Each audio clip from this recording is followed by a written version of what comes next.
नमस्कार, आप देख रहे हैं टीवी 9 राजस्थान। मैं हूं अम्बेश श्रीवास्तव। 8 PM सो देखिए, आज राजस्थान में दिन तो कांग्रेस का था। कांग्रेस एक जाजम पर नजर आई। सचिन पायलट, अशोक गहलोत, गोविंद सिंह डोटासरा पैदल मार्च निकाला, यात्रा निकाली।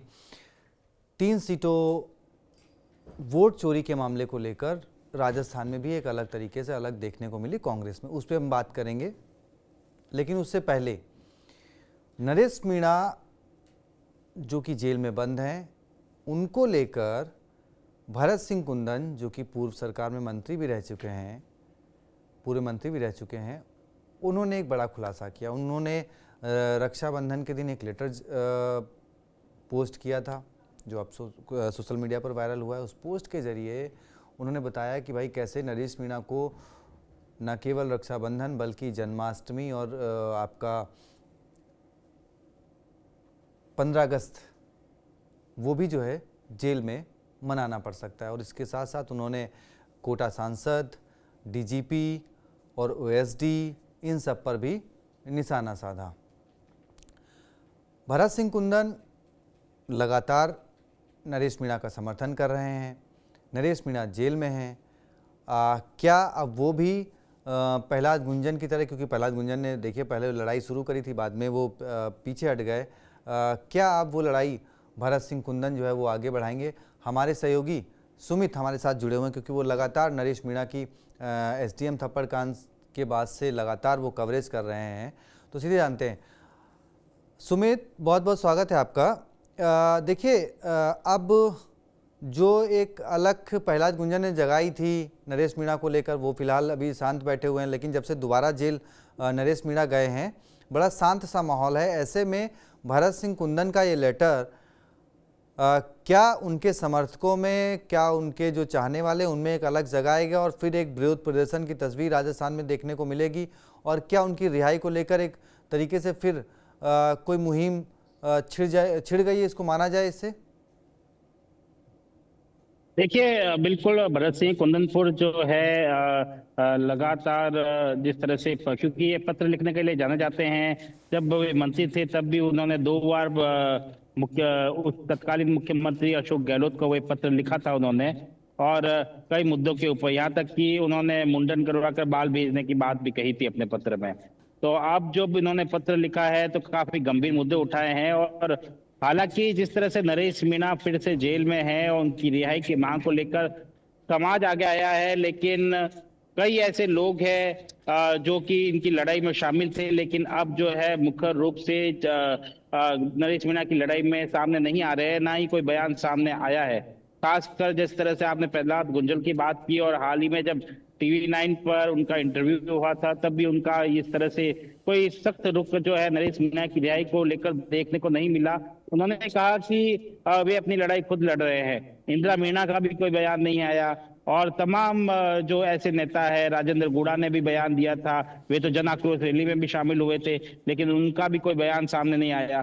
लेकिन अब जो है एक नए नेता जो कि कुंदनपुर है, वो जिस तरह से उन्होंने पत्र लिखा है रक्षाबंधन को लेकर, नरेश मीणा को लेकर, ऐसा माना जा रहा है कि अब जो प्रहलाद गुंजन ने जो लड़ाई बीच में छोड़ दी थी, अब उसको वो आगे करे। हालांकि आने वाले समय बताएगा कि ये पत्र लिखने के बाद में अब क्या जो है जिस तरह से प्रहलाद गुंजन ने सड़कों के ऊपर नरेश मीणा की रिहाई को लिए लड़ाई लड़ी, वैसी ही लड़ाई क्या कुंदनपुर लड़ते हैं, या फिर जो है ये सुमित, पत्र मैं तक नाम ही करेक्ट सीमित कर रह दूं, भरत जाता है? सिंह जी कुंदन, उनका नाम है भरत सिंह जी कुंदन। को एक्चुअल कुंदनपुर जगह है और भरत सिंह उनका नाम है, तो वो भरत सिंह कुंदन अपने आप को नाम लगाते हैं। जी बिल्कुल सुमित। अब एक चीज़ ये समझना चाहेंगे, जिस तरीके से उन्होंने कोटा के सांसद पे भी आरोप लगाया, डीजीपी पर भी उन्होंने कुछ बातें लिखी। आखिर नरेश मीणा जितने दिन जेल में रहेंगे, अगर देखा जाए, उतनी पॉपुलैरिटी जो है उनकी बढ़ती जा रही है। भले ही कुछ लोग उनका साथ छोड़ते जाएं, लेकिन नए लोग जुड़ते जा रहे हैं और एक सिंपैथी जो नरेश मीणा के साथ जुड़ती जा रही है, वो आप इसको उनके बेनिफिट की तरफ देखते हैं या फिर नरेश मीणा के लिए निगेटिव पॉइंट की तरफ काउंट करेंगे? देखिए, राजस्थान में जितने भी जो प्रचलित नेता है, जो जिनको भले ही मंत्री पद ना मिला हो, लेकिन जनता के बीच में वे काफी जो है प्रसिद्ध है, उनकी चर्चाएं होती रहती है। रविंद्र सिंह भाटी की बात करें, छात्र राजनीति से ही वे जो है आंदोलनकारी रहे हैं। टेबल बजाने में लाठा रया जैसे शब्द जो है वे इस्तेमाल करते हैं अपने जो है आंदोलन में। और जिस तरह से हम देख रहे हैं लगातार वो सोलर कंपनियों को लेकर रेगिस्तान में जो है ग्रामीणों के साथ में रात बिताते हैं। हनुमान बेनीवाल देख लीजिए, जिस तरह से अब वे जोजी नदी के लिए जो है प्रदर्शन करने की बात कर रहे हैं। माना जा रहा है कि 17 तारीख को जो है वे मोर्चा खोलेंगे, क्योंकि ये जो है लाखों हेक्टेयर भूमि जो है बंजर हो गई है। इसको लेकर अब जो है इस नाम में जो कहीं ना कहीं सचिन पायलट ने कितनी लड़ाइयां लड़ी है ग्राउंड पर, और जनता के नेता बनने के लिए सड़कों पर लड़ाई लड़नी पड़ती है। उसी प्रोसेस से जो है नरेश मीणा गुजरे हैं और इसके लिए उन्हें संघर्ष करना पड़ा है।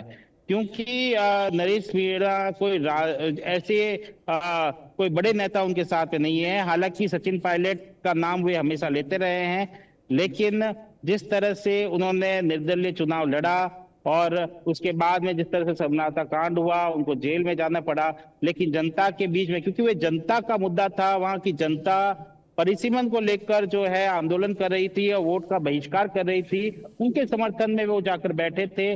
जनता के मुद्दों को लेकर उन्होंने आवाज उठाई थी। और अब जब स्कूल हादसा हुआ तो वे अपनी जन आक्रोश रैली, जहां पे उनका स्वागत हो रहा था, वो छोड़कर जो है वे कोर्ट। जी बिल्कुल सुमित, चलिए देखिए, क्योंकि अब नरेश मीणा पे हमने बात कर ली। आज का दिन राजस्थान में कांग्रेस का दिन कहा जाए तो ज़्यादा बेहतर होगा, क्योंकि देखिए 3 बड़े नेता उनके जो है एक साथ एक जाजम पर नज़र आए, एक मंच पर नज़र आए और बड़े स्तर पर उन्होंने पदयात्रा निकाली। अशोक गहलोत, सचिन पायलट, सब कुछ। लेकिन एक तस्वीर और सामने आई जब शहीद स्मारक के लिए सभी नेता निकले कि हाँ भाई वोट चोरी को लेकर वो प्रदर्शन करेंगे, यात्रा निकालेंगे, तो वहाँ पर एक वीडियो वायरल हुआ जहाँ पर आरएलपी और कांग्रेस के कार्यकर्ता आपस में भिड़ते हुए नजर हुआ है। मैं आपको इसकी ऑडियो सुना देता हूं और इसके बाद जरा इस पर भी बात करेंगे और फिर चर्चा करेंगे कि कितना सफल रहा और अब कांग्रेस इसे क्या राजस्थान में एक बड़ा मुद्दा बढ़ाएगी और क्या राजस्थान में कांग्रेस की 3 लोकसभा सीटें बढ़ने वाली हैं। वो मैं क्यों कह रहा हूं, क्योंकि डोटासरा ने कुछ कहा है, वो भी सुनवाऊंगा, लेकिन पहले आपको ये जो विवाद हुआ है कांग्रेस और आरएलपी के कार्यकर्ताओं में, उसकी वीडियो दिखा देते हैं। चोर नहीं है कांग्रेस। गाली गलौज किससे कर रहे हो? शहीद स्मारक पे गाली गलौज कर रहे हो? गाली गलौज कर रहे हो? शहीद स्मारक पे गाली गलौज आपको सभा देती है क्या? आपकी परमिशन नहीं है? गाली गलौज कर रहे हो, शर्म नहीं आती? गाली गलौज करने की जगह नहीं है, शहीद स्मारक है, शहीदों की पावन जगह है मेरे भाई। हम लोग इस बात की जांच करेंगे कि कोटा, बीकानेर, अलवर, जयपुर ग्रामीण, वहां किस प्रकार से इन्होंने वोटों की चोरी की है। ये हम लोग एक्सरसाइज कर रहे हैं। जल्दी ये भी बता देंगे कि इन्होंने किस प्रकार वोट की चोरी करके। राजस्थान में जब विधानसभा के चुनाव थे तो बच्चे बच्चे की आवाज आ रही थी कि राजस्थान में कांग्रेस की सरकार बनेगी, लेकिन अब पता चल रहा है कि ये जितनी भी सरकारें, चाहे वो राजस्थान की सरकार हो, चाहे वो हरियाणा की सरकार हो, चाहे वो महाराष्ट्र की सरकार हो, चाहे वो मध्य प्रदेश की सरकार हो, चाहे दिल्ली की सरकार हो, ये केंद्र और राज्यों में वोट चोरी करके फर्जी वोटों से इन्होंने सरकारें बनाई हैं। अब ये एक्सपोज हो गए हैं, इनको कोई बचा नहीं सकता। ये संविधान के और लोकतंत्र के हत्यारे हैं, इसलिए हमारा अभियान लंबा चलेगा। चलिए सुमित, तो हम पहले तस्वीर पे बात कर लेते हैं जो शहीद स्मारक पर पहुंचे कांग्रेस के कार्यकर्ता, क्योंकि आरएलपी के कार्यकर्ता वहां पे पिछले 112 दिनों से पेपर लीक मामले को लेकर, एसआई भर्ती परीक्षा मामले को लेकर धरना दे रहे हैं। हनुमान बेनीवाल के नेतृत्व में धरना चल रहा है। अब वहाँ पे कांग्रेस के कार्यकर्ता पहुँचते, कहा जाता है कि वो कह रहे थे कि भाई हनुमान बेनीवाल का बैनर ज़रा साइड कर लो, तो उसमें जो है दोनों उसमें झड़प हो गई। अब उसमें उन्होंने कांग्रेस को ही पेपर चोरी का आरोपी साबित कर दिया। अब वैसे तो वो हनुमान बेनीवाल के इसी मंच से ये होता है कि भाई कांग्रेस समर्थन में क्यों नहीं आती, कांग्रेस उनका समर्थन क्यों नहीं करती। अब आप वहीं पे कांग्रेस को गाली भी दे रहे हैं और वहीं से कांग्रेस के समर्थन की उम्मीद भी कर रहे हैं उसी मंच से। जी सुमित। देखिए, बिल्कुल जिस तरह से पिछली बार जो है छात्र संघ चुनाव को लेकर सचिन पायलट यही इसी स्थल पे जो धरना दे रहे थे, और किस तरह से एक बयान जो है सामने आया था, एक युवा जो है संबोधित करते हुए सचिन पायलट को बुला रहे थे कि किस तरह से वो धरने पर नहीं आए। आज जब शहीद स्मारक पर ही जो है लंबे समय से जो है धरना चल रहा है सब इंस्पेक्टर भर्ती परीक्षा को लेकर, और आज बैनर लगाने को लेकर जिस तरह से खींचतान देखने को मिली कांग्रेस और आरएलपी के बीच में, कहीं ना कहीं जो है हनुमान बेनीवाल कांग्रेस पर और कांग्रेस सचिन पायलट पर और अशोक गहलोत पर हमलावर रहे हैं। किस तरह से जो है पेपर लीक मामले को लेकर कहीं ना कहीं राष्ट्रीय लोक हनुमान बेनीवाल उनके समर्थकों की इस बात को लेकर हमेशा नाराजगी रही है कि क्यों जो है पेपर लीक की बात करने वाले, जब विपक्ष में जब मुख्य रूप से पार्टी कांग्रेस है, तो वे क्यों इस मुद्दे को नहीं उठा रहे हैं, जबकि हनुमान बेनीवाल जो है सड़कों पर उतरकर लड़ाई लड़ रहे हैं। किस तरह से हनुमान बेनीवाल ने आरपीएससी भंग की बात की, लेकिन आज कोई बयान सामने नहीं आता। बयान भी आता है तो जब पत्रकारों द्वारा पूछा जाता है तो वे बयान देते हैं, लेकिन सड़कों पर उतरकर युवाओं के बीच में आके क्यों वे लड़ाई नहीं लड़ रहे हैं, इसी को लेकर जो है एक नाराजगी दिखाई दी है इनके बीच में। चलिए सुमित, बहुत छोटा सा अब क्योंकि गोविंद सिंह डोटासरा ने जो दावे कर दिए कि भाई जयपुर ग्रामीण सीट हमारी हो सकती थी, कोटा की सीट हमारी हो सकती थी, अलवर की, और उन्होंने बीकानेर भी उसमें शामिल कर लिया। अब क्योंकि जयपुर ग्रामीण का मामला तो ऐसा था कि भाई 1615 वोटों से अनिल चोपड़ा को हार का सामना करना पड़ा। अब वहाँ पे सचिन पायलट ने भी आरोप लगाए, लेकिन कोटा और अलवर और बीकानेर को लेकर खैर ऐसे सवाल नहीं खड़े हुए थे, लेकिन अब आज उनका कहना है।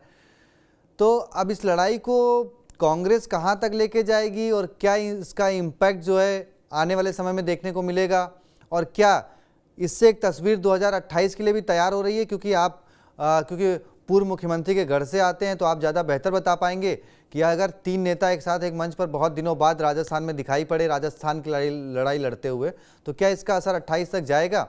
बहुत संक्षेप में जरा समझाइएगा, समय कम है जरा अपने पास। देखिए बिल्कुल अमरेश, क्योंकि जो शुरुआत राहुल गांधी ने प्रेस वार्ता करते हुए दिल्ली से की थी, उसकी चिंगारी जो है राजस्थान तक पहुंच चुकी है।